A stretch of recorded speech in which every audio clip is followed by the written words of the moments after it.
De 2006 à 2012, Mélissa Theriault s'est illustrée à la présentation du célèbre magazine Zone Interdite diffusé sur M6. Mais, contre toute attente, elle décide en 2012 de quitter son prestigieux poste.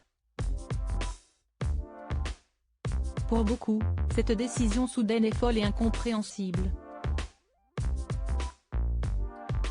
Mais pour celle qui venait tout juste d'accoucher de son deuxième enfant, c'était une suite logique.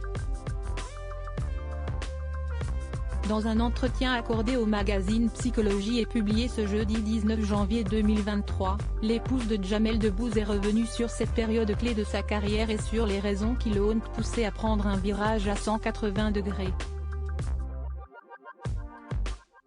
En première ligne, si est-il Ennui qui a joué sur cette décision. À part un sujet qui, de temps en temps, me plaisait vraiment, je rongeais mon frein, révèle-t-elle. Dans son fort intérieur, Mélissa Theriault a de nombreuses idées de reportages qui ne sont pourtant pas retenues par la production. Frustrée, elle a alors fini par perdre patience.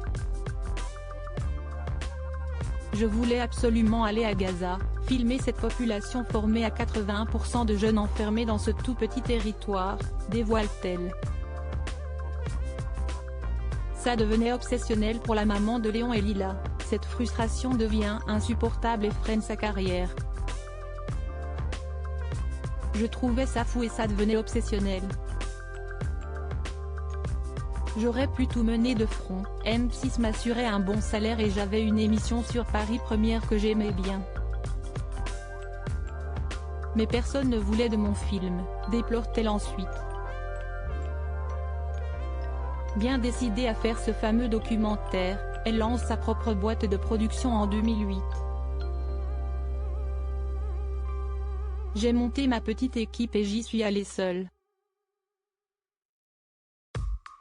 Gaza, une jeunesse sous surveillance a bien marché, ça m'a donné confiance pour en faire un deuxième, puis un troisième.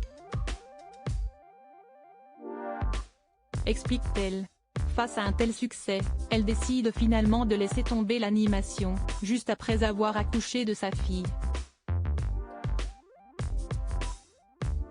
Je me suis dit que je pouvais en vivre, sans appartenir à personne. J'ai eu envie que cette liberté soit totale. A-t-elle conclu. Un choix vivement critiqué par la profession mais qu'elle ne regrette absolument pas aujourd'hui.